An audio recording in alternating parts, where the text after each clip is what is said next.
Hey horror fans, once again, it's the Horror Miser Monty G, and I have not done a tag video in a while. I took a little break because I had done a lot, but then came this tag by Sean Erschen. It's the Universal Monsters tag. You know I had to do this one. So here we go, the Universal Monsters tag. Now, quite obviously, everyone who knows me that I grew up watching the Universal Monsters. The Mummy was the first horror movie that I saw. It got me into horror movies. I saw all the Universal Monster pictures. They came out while I was growing up, so obviously I had to do this tag. Of course. So here we go. We are now going to do the Universal Monsters horror tag video. Now, the first question is, if you were the Invisible Man, or if you're a woman, the Invisible Woman, how would you go about using your power? Now, being that I am a moral person because of how my mother raised me, I would not do dastardly deeds, although I would take advantage of it and help people. Make sure that they got what they needed, because that's the type of person I am. I believe God put me on this planet to help people laugh, smile, and bring everyone together, and that's what I would do.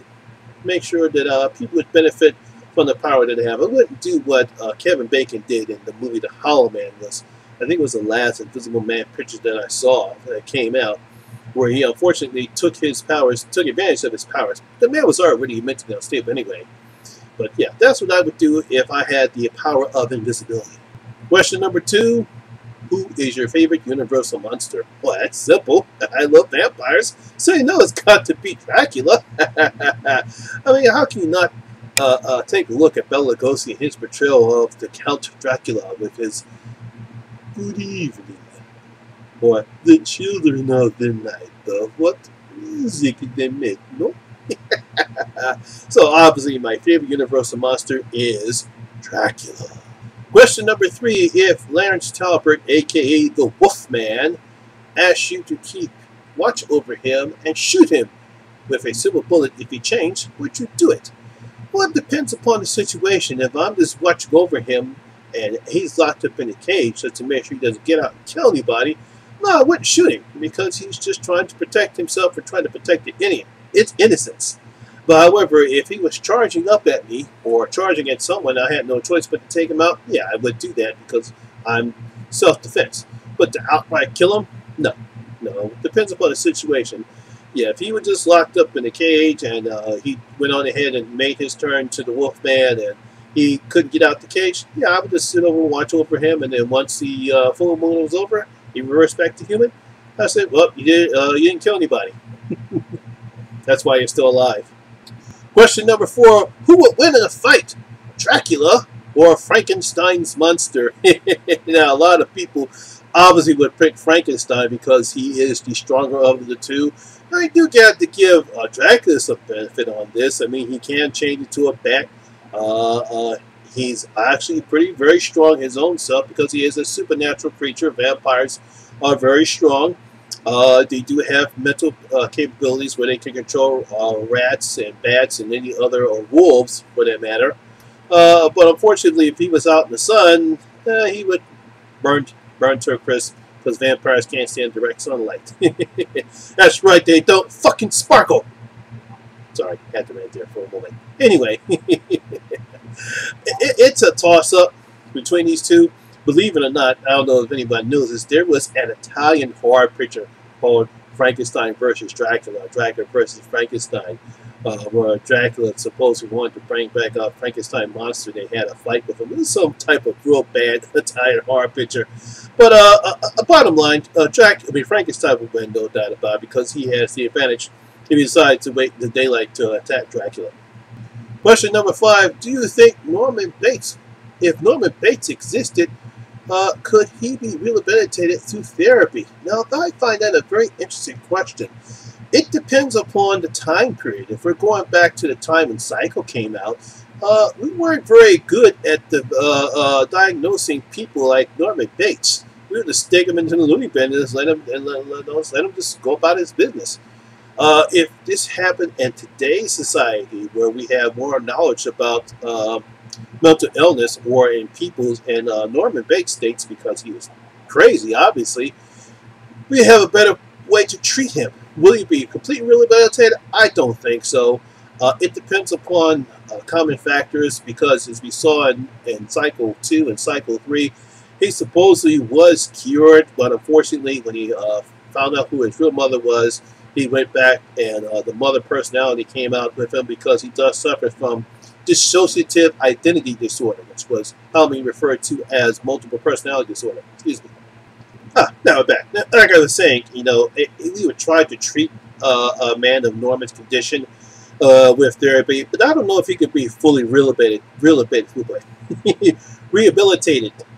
even in today's society, especially not back then, not in the 60s. We have no clue as far as mental illnesses that he suffered back then. But in today's society, it's quite possibly we could treat him and make sure that he's locked up in a psychiatric facility, but rehabilitate him? I don't think so. Question number 6. What is your favorite Universal horror film? Again, Dracula. I'll just do it this way. Dracula. Enough said. Next question. Question number 7. If Jaws were released today, would it still have the same effect? Now, I don't know. When Jaws came out, there was no such thing as CGI. From what I understand, Steven Spielberg built this robotic shark, which they effectively called Bruce. I had a lot of problems with it, based upon the behind-the-scenes films that they have in making the shark work.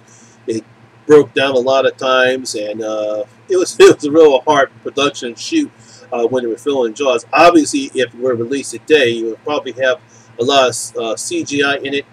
It might be success. I'll say this: if they did Jaws like they did The Shallows, I think it wouldn't be the success that it was back then, but it would still be good. If you had Steven Spielberg behind the camera, and he could work his magic, and you have the CGI effects that you can come up with like they did in The Shallows, oh yeah, it could be a very good movie, another shark movie. I don't think it would have the same success as it did. It could have the same effect, and of course, obviously, you have to have John Williams' music in this movie. But because with that music, and you keep the shark, and you have to do the same thing. You can't just, because what made Jaws so great, because we didn't even see the shark until about halfway through the picture.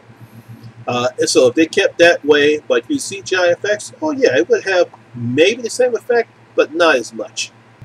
Question number 8. What is the best version of The Mummy?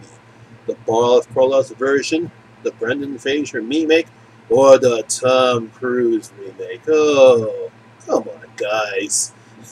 We're not even going to mention Tom Cruise. What an insult. I still can't stand the fact that they tried to make a Mission Impossible movie out of The Mummy. Oh, and I know they're still trying to make the Dark Universe, but come on, guys, they fucked it up, plain and simple. As much as I love Boris Karloff, because like I said, that's the first horror picture I saw in the movie, it's obviously Brendan Fraser's 1999 remake of The Mummy. It was thrilling, it was adventurous, you had some great digital effects. Arnold Rusloff was great as Imhotep with his frightening imagery that they have of The Mummy itself. So you got to give them credit. So you definitely, Brendan Fraser's 1999's The Mummy. Question number 9. What is the most underrated Universal horror film? Now, a lot of people probably would say The Mummy, or even better fact, The Invisible Man, but I'm not going to choose those two. I'm going to go with Creature of the Black Lagoon. I mean, the guy gets no respect. I like The Creature of the Black Lagoon, and I think it was The Creature Returns, if I remember correctly, the sequel to that one. My brother and I used to crack up laughing when we watched the film, especially when the creature died. He would have this little stiff position like that, and my brother and I would crack up laughing watching it. But the creature gets no respect. No one really talks about him. No one says anything. The only reason why maybe his name has come up was because of Del Toro's movie, last year's movie, The Shape of Water. Everyone thought there was supposed to be some type of spinoff or some type of reference to the Creature of the Black Lagoon, but no, that movie had nothing to do with that. It's just another sea creature that looks similar to the Creature of the Black Lagoon. So that's why, but the guy gets no respect whatsoever. So definitely The Creature of the Black Lagoon is the most underrated Universal horror film. And the 10th and final question, which I find very fascinating, who is the better Dracula, Bela Lugosi or the late great Christopher Lee? This is going to be a tough one. Now, obviously, you got to give Bela Lugosi credit. I mean, he created the look, the pizzazz, the mystique, that stare, the elegance, and of course, the opposite of Dracula when his film Dracula came out. It's what everyone based their Dracula performance on. Now, you can, and that's basically what a lot of people probably will say Bela Lugosi. But he only played the role one time, if I remember correctly. Oh, yeah, he did play the role in, I forgot, in Abbott and Costello Meets Frankenstein. I think he also played Dracula then because, yeah, I think all the Universal monsters in it. Boris Karloff, he was not Frankenstein. He was not able to play it. They got some other guy to do it. But I know Lon Chaney Jr. replied to his bro as the Wolfman, and Bela Lugosi played Dracula in that comedy movie. I think that was the only 2 times he might have played Dracula. So as much as he did enhance the role, and a lot of people based their performances of Dracula off of what he did in Dracula, well, I gotta go for boy, Christopher Lee. Yeah, I know a lot of people are going to say, how dare you insult Bela Lugosi? I'm not insulting him. But I think if it wasn't for the fact that we didn't have Bela Lugosi, I don't know if Christopher Lee would have done anything, would have played Dracula any different than he did, because he based it off of Bela Lugosi. But, you know, Christopher Lee just made the role popular. I mean, yeah, the Hammer films, which I love deeply and dearly, is mainly because of Christopher Lee's performance as Count Dracula. I mean, he really played that role, and I think that's what caused the popularity of Dracula to rise up even more, is because of Christopher Lee's performance as the Count. So, yeah, I gotta go with the late, great Christopher Lee as the best Dracula. You can kill me in the comments if you want. And so that's it. That is the Universal Horror Tag. Once again, this is Sean Erschen's tag. I want to thank him very much for finally coming up with a tag based upon one of my all-time favorites, old school horror, the Universal Monsters. Now, this comes to the part of the video where I'm supposed to tag people, but I'm just going to say, if you're watching this video and if you want to do a tag, you've now been officially tagged by the Horror Miser Monty G. So if you want to do the tag, go ahead and do the tag. But as again, like I said, this is Sean Erschen's tag, so make sure you do give him a credit. I'll leave a link in the description below, and I will also have all the questions in the comment section, so that way you can go ahead and do the tag. So that's my video for today, guys. I hope you did enjoy it, and if you did, please give it a thumbs up, because it does help the channel out a lot. And this is your first time here, you know what you got to do. Ring that notification, hit that subscriber button, and ring that notification bell. Definitely ring it. That way you can come and enjoy the horror experience with me, the Horror Miser Monty G. And as always, all my social media links will be down in the description box below as well. Once again, my name is Lamont Smith, better known as the Horror Miser Monty G. And always remember, horror rules. And vampires don't sparkle in sunlight, goddammit. 1, 2,